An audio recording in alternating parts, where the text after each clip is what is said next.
అటు పాకిస్తాన్ మాత్రం భారత్కు చెందిన 2 యుద్ధ విమానాలను కూల్చివేశామని 2 పైలట్లను అదుపులోకి తీసుకున్నామని ప్రకటించింది.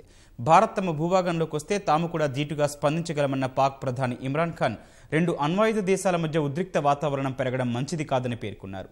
ఉద్రిక్తతల్ని విడనాడి సమస్యలపై చర్చిద్దామంటూ భారత్ను మరోసారి అభ్యర్థించారు.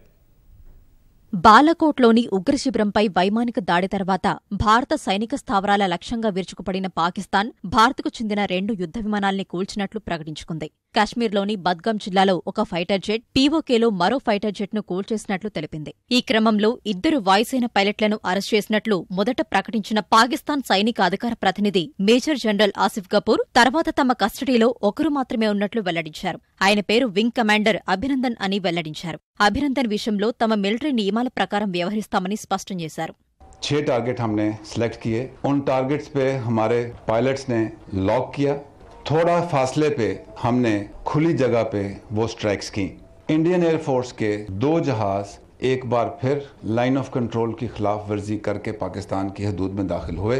पाकिस्तान एयरफोर्स तैयार थी, उन्होंने उसको टेक ऑन किया, आपस में एंगेजमेंट हुई, जिसके नतीजे में दोनों भारतीय जहाज जो थे वो शूट डाउन हुए। उनमें से एक का रैकेज हमारी साइड पे गिरा, जबकि दूसरे का रैकेज उनकी साइड पे गिरा।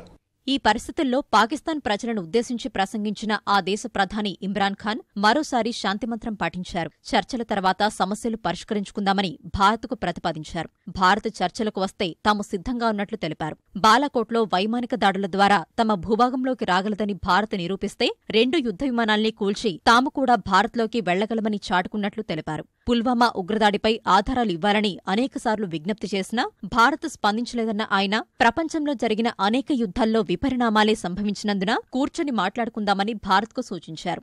हमने आपको कहा कि जो आपकी पुलवामा की जो ट्रेजेडी हुई उसके जो आपको जो दुख पहुंचा है, डायलॉग करना चाहते हैं, हम तैयार हैं। मैं फिर से आपको कहूंगा, इस वक्त हमें बैठ के बातचीत से अपने मसले हल करने चाहिए। ये बहुत जरूरी है कि यहाँ हम थोड़ी सी अकल और हिकमत इस्तेमाल करें। जितनी भी दुनिया में जंगें हुई हैं बड़ी बड़ी, सारी जंगों में मिसकैलकुलेशन हुई है। किसी ने भी ये नहीं सोचा था कि जो जंग शुरू कर रहे थे कि वो जंग किधर जाएंगी। मेरा सवाल ये है हिंदुस्तान हुकूमत से, क्या हम मिसकैलकुलेशन अफोर्ड कर सकते हैं? क्या हमें इस वक्त सोचना नहीं चाहिए अगर यहाँ से एस्केलेट होती है ये किधर जाएगी?